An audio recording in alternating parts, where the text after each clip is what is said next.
মুসলমানদের প্রথম কিবলা আল আকসা।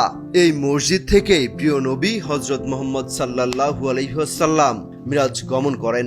তার আগে এই মসজিদে সব নবী রাসূলকে নিয়ে নামাজের ইমামতি করেন মহানবী। বাইতুল মুকাদ্দাসে নামাজ আদায় করলে মিলবে 25,000 গুণ সওয়াব। তাই গোটা রমজান মাস জুড়ে মুসল্লিদের মাঝে থাকে উৎসবের আমেজ। বিশেষ করে রোজার শেষ দিকে এখানে করা হয় বিশাল ইফতারের আয়োজন, যেখানে শামিল হন লাখ লাখ মুসল্লি। এই ইফতার আয়োজনের একটি দৃশ্য রীতিমতো নেট দুনিয়ায় ভাইরাল হয়েছে, যেখানে দেখা যায় দুটি শিশু ইফতারি সামনে নিয়ে বসে আছে। এই দৃশ্য সামাজিক মাধ্যমে ভাইরাল হতে অবশ্য সময় লাগেনি।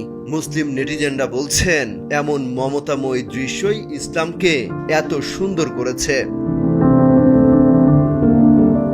পরিবারকে নিয়ে ইফতার করতে এদিন মসজিদ প্রাঙ্গণে হাজির হন অনেক নারীরাও। রান্না করা খাবার এনে ইফতারি সেরেছেন তারা।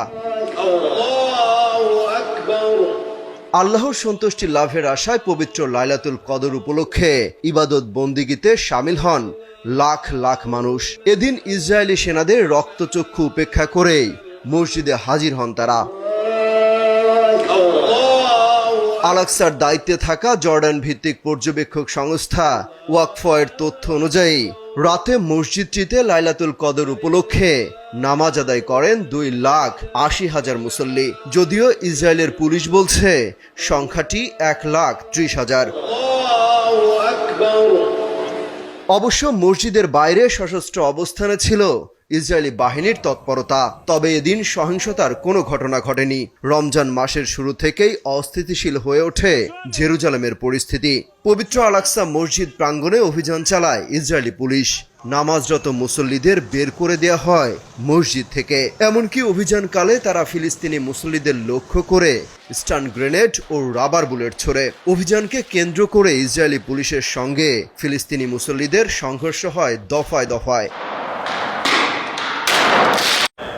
ভিডিওতে দেখা যায় নামাজ আদায়ের জন্য আসা ফিলিস্তিনি মুসল্লিদের জোর করে মসজিদ থেকে বের করে দিচ্ছে ইসরায়েলের সশস্ত্র পুলিশ। ইসরায়েলি পুলিশের অভিযানে আহত হয়েছেন বহু ফিলিস্তিনি।